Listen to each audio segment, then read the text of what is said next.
Alors, Mysore, la vallée des divinités et de l'art, site hindouiste. Alors, ça fait comme une espèce de cloche au-dessus du site, liée aux énergies de la guerre et des bombardements. Et en même temps, le sacré, il est là. Donc, je trouve intéressant ce contact, comme si le sacré dans la matière, dans mes jambes, était toujours présent. Mais il y a au niveau mental, au niveau énergétique, il y a encore les traces des bombardements américains. Le lieu est nourri aussi par une rivière et puis des montagnes. Alors il fait des montagnes, je ne m'attendais pas à ce que ce soit autant montagneux et que le site soit dans la vallée. Et sur le chemin, une source avec une forme agréable et connue.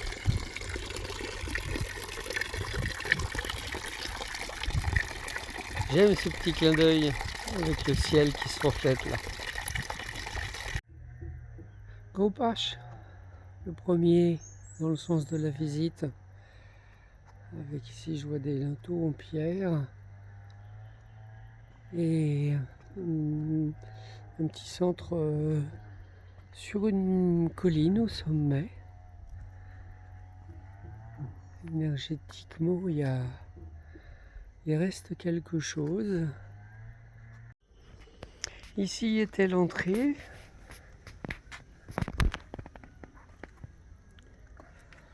Je sens les énergies du sol.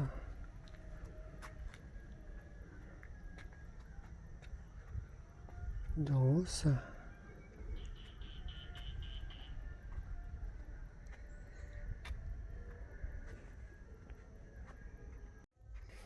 Et je rentre dans ce qui est au sud-est, puisque les orientations sont bien respectées. Ah oui, là j'avais pas vu le linteau. J'allais me le prendre en plein nez.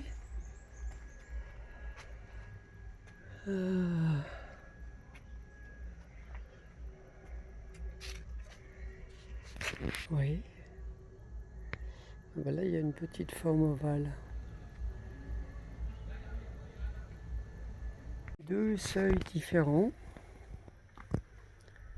pour entrer dans ce qui devait être le temple principal. Ici, avec le décroché, certainement une fresque ou une statue.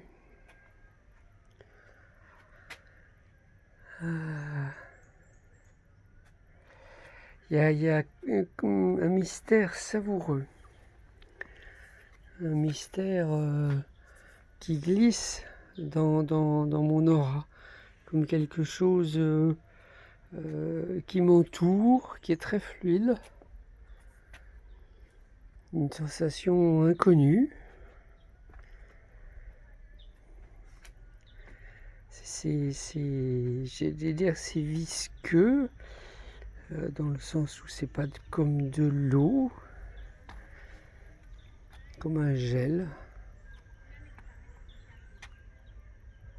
Et donc je vais rester encore un peu pour que la magie opère,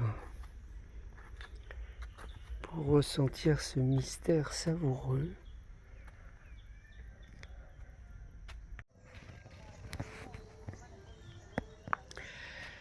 Oui, un mystère qui entoure et qui sécurise, qui nettoie un peu,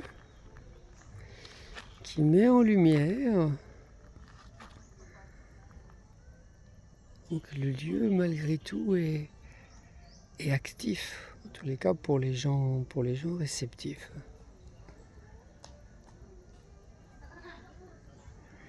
Les informations ne passent pas au niveau mental, ça reste au niveau énergétique.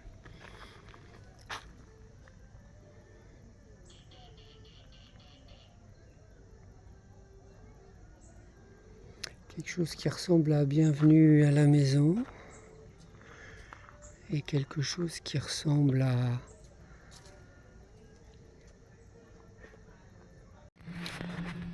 alors un groupe qui est assez bien conservé, si on peut dire. Donc ici cette tour qui est soutenue de l'intérieur et de l'extérieur. Et énergétiquement, il n'y a pas grand chose, même si c'est tourné à l'est. Un beau Shivalingam, mais il y a beaucoup de gens qui passent à côté sans le voir. Et ici, je reconnais les formes symboliques. Ah oui, là, ça vibre beaucoup plus, même s'il n'y a pas de toit. Et il y a le support pour le Shiva Yoni. Des petites niches. Je ressens un grand appel amoureux. Un grand appel amoureux ici. Voilà, quelque chose qui est du genre émue-moi, mais chanté par les dieux. L'ensemble il m'impressionne. Avec là encore du grand bâtiment et des alignements de structures préservées. Alors ici un temple certainement beaucoup plus important. C'est qu'il est vraiment construit en pierre, en grosse pierre. Là on voit les colonnes qui devaient tenir l'ensemble. Et peut-être ici du Khmer ancien. Voilà, et tous ces gens qui caressent le Shiva Lingam. Avec sa structure yoni. Là, je ne sais pas si c'est reconstruit ou d'origine. Mais en tous les cas, il y a toujours un culte. Ne pas entrer. Il y a apparemment un bac. Alors, est-ce que c'est le pied du Bouddha ou un endroit pour les ablutions? En tous les cas, ça existe. C'est la première fois que j'en vois un comme ça dans un temple hindouiste. J'ai changé de groupe. Et là, je rentre dans une petite structure. Avec ici sûrement une pierre d'origine, des colonnes. Un plafond conservé.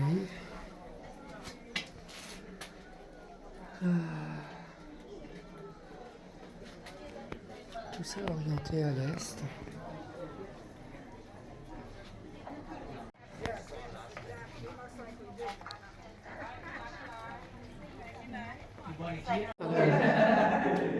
Dans le grand temple,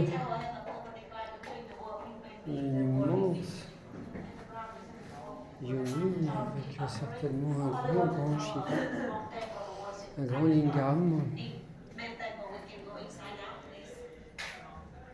Je sens plus les fresques au niveau du mur.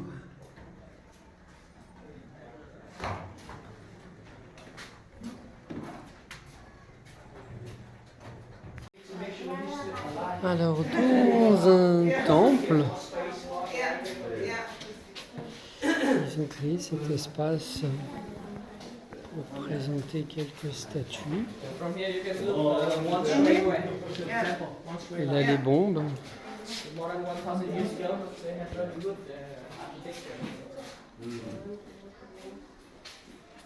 Je trouve intéressant, même si au niveau énergétique, c'est pas tout à fait ça.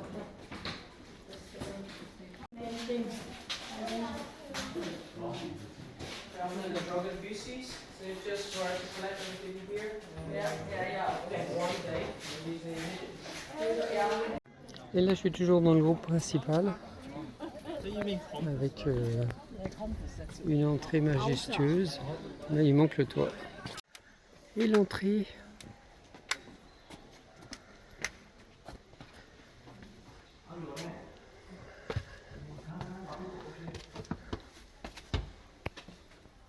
Et cette belle fresque de divinité qui danse, joue de la musique. Et le support de Shiva.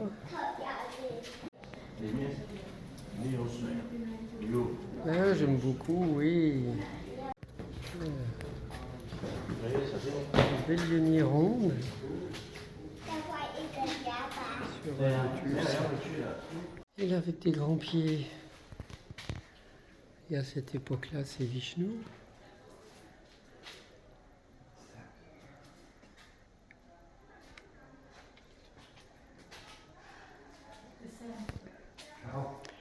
Alors, peut-être un Shiva qui danse.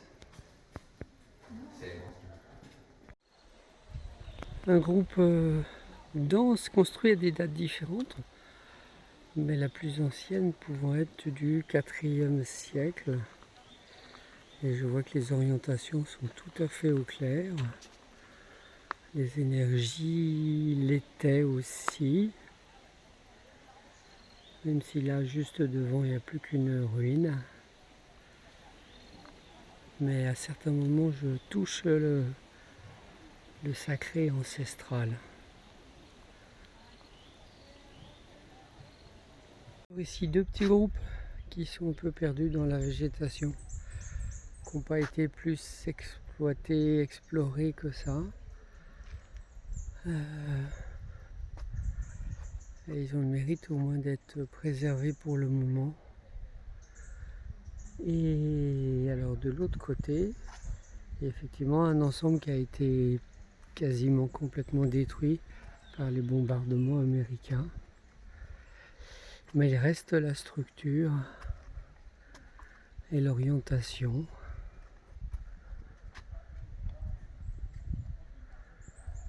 Et ici un magnifique lingam.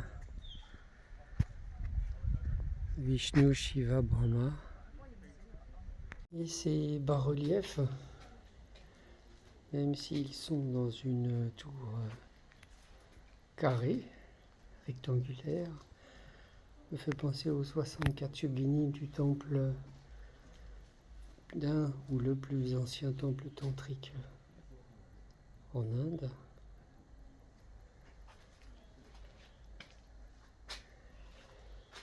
Et énergétiquement, je sens quelque chose plutôt dans les pieds.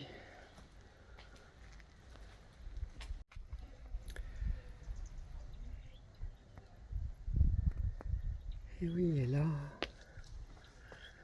les colonnes de bienvenue.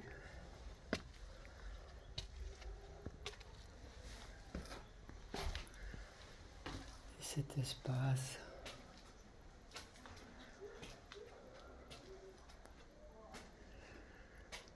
Voilà, je peux voir l'épaisseur du mur. Plus d'1,50 m. Il y avait quand même des ouvertures. Celle-ci a été reconstruite.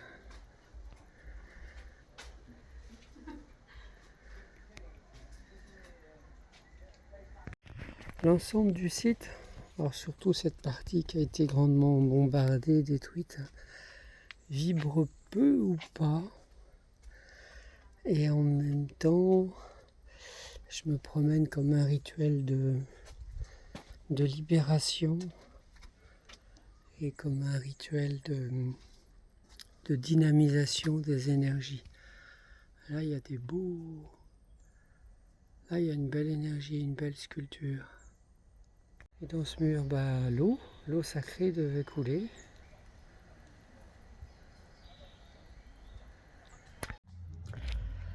Et donc le dernier temple de ce groupe A, où tout n'a pas été complètement détruit.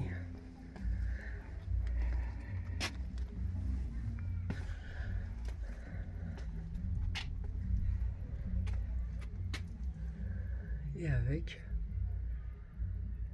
le symbole de Shiva. Et en bas, je vois bien la petite statue délicate. Et les gens qui continuent à faire des offrandes.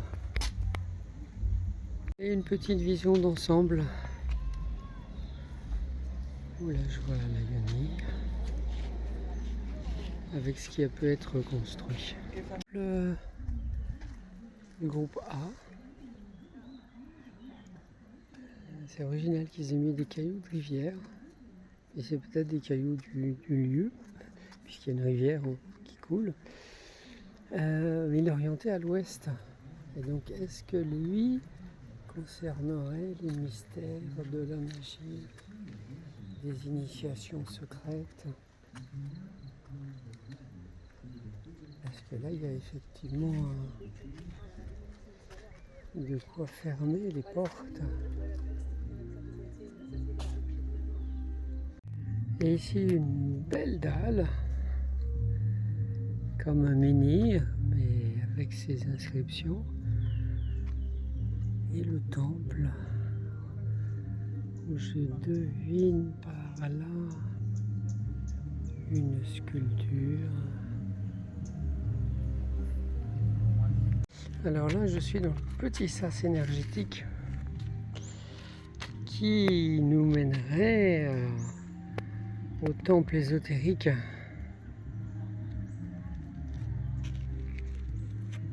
Et donc ici, le grand temple, avec des marches refaites et des matériaux réutilisés. Ah, j'aime beaucoup ces petites niches en forme de triangle, mais qui sont en même temps arrondies. Et là, ce petit pot d'encens qui nous dit qu'il y a encore des gens qui respectent et honorent le lieu. Avec Hanuman. Et encore ici un bas-relief, une entrée latérale. Et ils ont sorti une yoni. Alors une yoni avec une forme particulière ici, ça devait être vraiment une statue qui était dessus.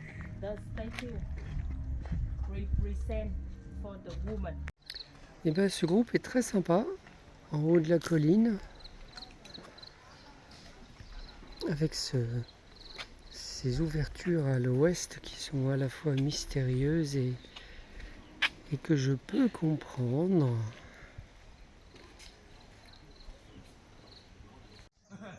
Alors, bon, voilà un entier avec son presque toit.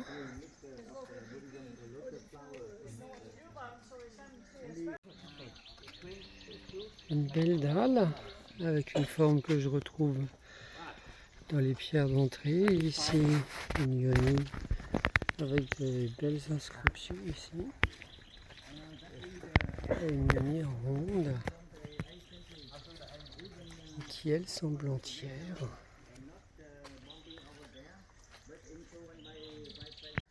Et donc là, je rentre à l'intérieur.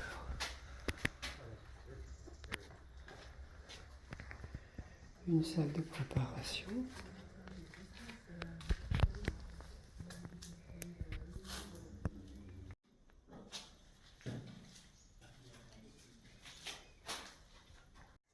Certainement un Shiva ou un Vishnu, parce qu'il a une tête de serpent au niveau du chakra du cœur. Alors derrière les protections par rapport à la grande rénovation, il y a un Shiva Lingam. Et puis derrière, il y a une petite butte qui devait être un temple. Et ici, la reconstruction.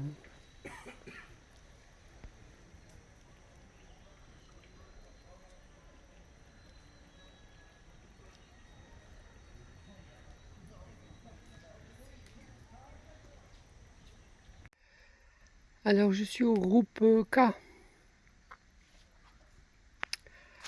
avec une orientation originale que je vais nommer nord-ouest.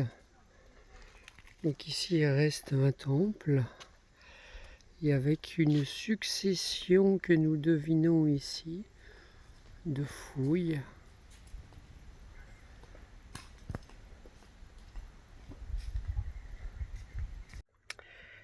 Il reste les pierres de seuil.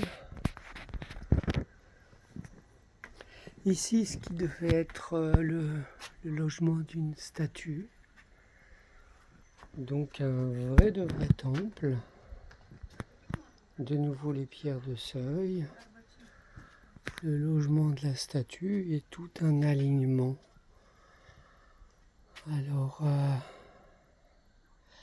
l'alignement ici est lié, dans ce que je sens, au taylorisme. Il doit y avoir un mouvement terrestre, une faille ou une ondulation qui fait qu'ils ont opté pour suivre le mouvement tellurique qui, en théorie, doit alimenter le reste des temples ou récupérer l'énergie du reste des temples. En tout cas, c'est intéressant à ce niveau-là. Oui, oui, oui. Ah, j'aime beaucoup ces pierres de seuil. Alors ici, une colonne intéressante parce qu'elle est en spirale. Et ça aide beaucoup au niveau des montées d'énergie et des descentes. Nous sommes dans le style Dong Duong. Alors que par exemple, ces colonnes sont beaucoup plus des colonnes d'assises. Il y a une église à Paris qui a une colonne en spirale. Il y a beaucoup de gens qui viennent s'y ressourcer. Alors ici un Shiva Lingam découvert à Mysore. Donc Brahma, Shiva. Et ici l'impersonnel Vishnu.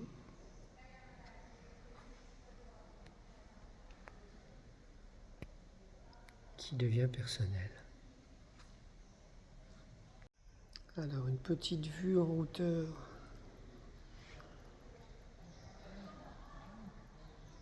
Malgré le plexiglas. Une reconstitution virtuelle du groupe G.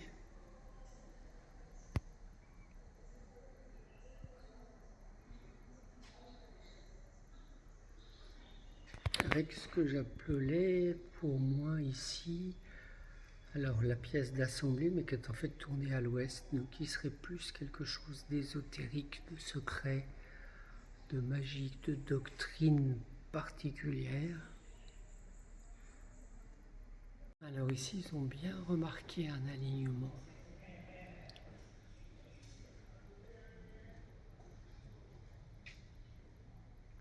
Et là-bas, moi, je remarque un certain alignement entre Myson, Vatfu que je connais, Preawea, j'ai dû m'approcher, et encore, oui. Donc je trouve intéressant ce rapprochement énergétique dans une certaine lignée, sachant aussi que les courants telluriques ne sont pas forcément rectilignes, mais plutôt en forme de spirale. Comme les méridiens humains. On les voit à plat et en fait c'est des tubes spiralés.